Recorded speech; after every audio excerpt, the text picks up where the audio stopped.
नमस्कार दोस्तों, आज हम बात करेंगे मोरबी में जो हादसा हुआ उसके बारे में, जहां लगभग 140 लोगों की डेथ हो गई है और बहुत लोग इंजर्ड भी हैं। आखिर क्यों ये ब्रिज कोलैप्स कर गया, कौन रेस्पॉन्सिबल है इसके पीछे, ये जानने से पहले कुछ वीडियो क्लिप्स को देखते हैं कि किस तरह ब्रिज कोलैप्स हुआ।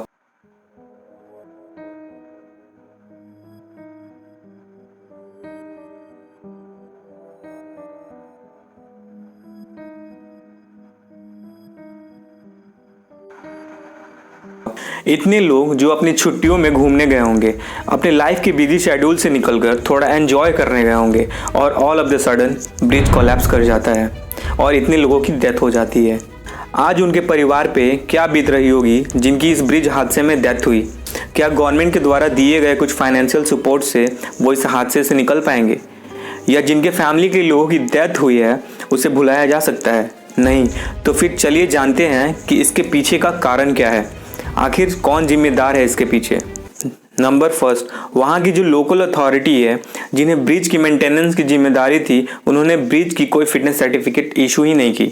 इसमें एक प्राइवेट कॉन्ट्रैक्टर ओरेवा ग्रुप का नाम आता है, जिन्होंने कोई क्लियरेंस नहीं दी थी ब्रिज को ओपन करने की। संदीप सिंह जो मोरबी के म्युनिसिपल चीफ ऑफिसर है, उन्होंने खुद कहा कि ब्रिज को रीओपन करने की कोई इन्फॉर्मेशन दी ही नहीं गई और ना ही कोई फिटनेस सर्टिफिकेट दिया गया म्युनिसिपल बॉडी के द्वारा ब्रिज को रीओपन करने का। मतलब ये ब्रिज बिना कोई लीगल परमिशन के, बिना किसी क्लियरेंस के रीओपन कर दिया गया। लेकिन इस डिजास्टर से रिलेटेड कुछ लोगों को अरेस्ट किया गया है जो ओरेवा ग्रुप से जुड़े हुए हैं, जिनको ब्रिज की मेंटेनेंस और ऑपरेट करने की जिम्मेदारी दी गई थी। नंबर सेकेंड, अगर आप सीसीटीवी वीडियोज को देखें तो जो लोग ब्रिज पे खड़े हैं वो ब्रिज को शेक कर रहे हैं। कुछ लोग ब्रिज पे चढ़कर ब्रिज को हिला रहे हैं और उसके कुछ समय के बाद ही ब्रिज कोलैप्स कर जाती है रिवर में। कुछ लोगों की लापरवाही की वजह से इतना बड़ा हादसा हो जाता है और इतने लोगों की डेथ हो जाती है। नंबर थर्ड, ब्रिज 6 मंथ के रिनोवेशन के बाद स्टार्ट हुआ 26 अक्टूबर को और 30 अक्टूबर को ब्रिज गिर जाती है। ब्रिज की कैपेसिटी 100 से 150 लोगों की थी, लेकिन ब्रिज पर 400 से ज़्यादा लोग थे। आखिर इतने लोगों को एक साथ ब्रिज पर चढ़ाने की परमिशन किसने दी? क्या कुछ पैसे एक्स्ट्रा कमाने के लिए इन लोगों की ज़िंदगी के साथ खिलवाड़ किया गया, या वीकेंड पर ब्रिज के बिना फिटनेस की जांच किए, बिना इंक्वायरी किए लोगों के लिए रीओपन कर दिया गया? पुलिस अपना इन्वेस्टिगेशन कर रही है, लेकिन इन्वेस्टिगेशन होगा, कुछ लोग पकड़े जाएंगे, हो सकता है उन्हें जेल भी हो, लेकिन क्या इससे प्रॉब्लम सॉल्व हो जाती है? आप भी जानते हो नहीं। और ऐसा भी नहीं है कि ये घटना पहली बार हुआ है। इससे पहले 2016 में कोलकाता फ्लाईओवर कोलैप्स कर गया, जिसमें लगभग 27 लोगों की डेथ और 50 से ज़्यादा लोग इंजर्ड होते हैं।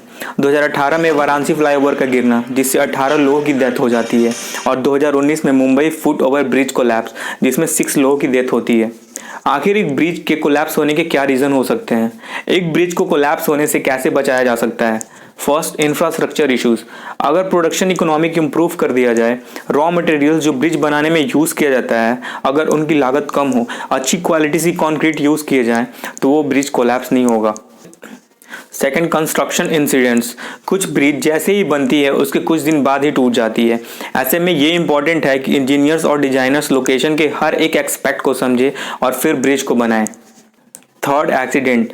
जब ब्रिज से कोई हैवी या लोडेड व्हीकल या ट्रेन टकराती है और ब्रिज डैमेज हो जाती है या टूट जाती है, ऐसे में ज़रूरी है कि ब्रिज पर जाने वाले व्हीकल्स के लिए एक सामान्य स्पीड निर्धारित की जाए और टाइम टू टाइम ब्रिज की रिपेयरिंग होती रहे।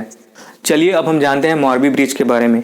यह ब्रिज 143 साल पुराना, 765 फुट लंबा और 4 फुट चौड़ा है। यह पुल ऐतिहासिक होने के कारण गुजरात के टूरिज्म लिस्ट में भी शामिल है। यह ब्रिज मोरबी के राजा वाघवजी राव जी के द्वारा बनवाया गया, जिसका उद्घाटन 1879 में किया गया था। ब्रिटिश इंजीनियरों के द्वारा बनाए गए इस पुल के निर्माण में आधुनिकतम तकनीक का इस्तेमाल किया गया था। ब्रिटिश शासन में बना यह ब्रिज अच्छी इंजीनियरिंग का प्रतीक रहा है। राजकोट जिले से 64 किलोमीटर की दूरी पर मच्छू नदी पर बनाया गया यह पुल लोगों के लिए आकर्षण का भी केंद्र है।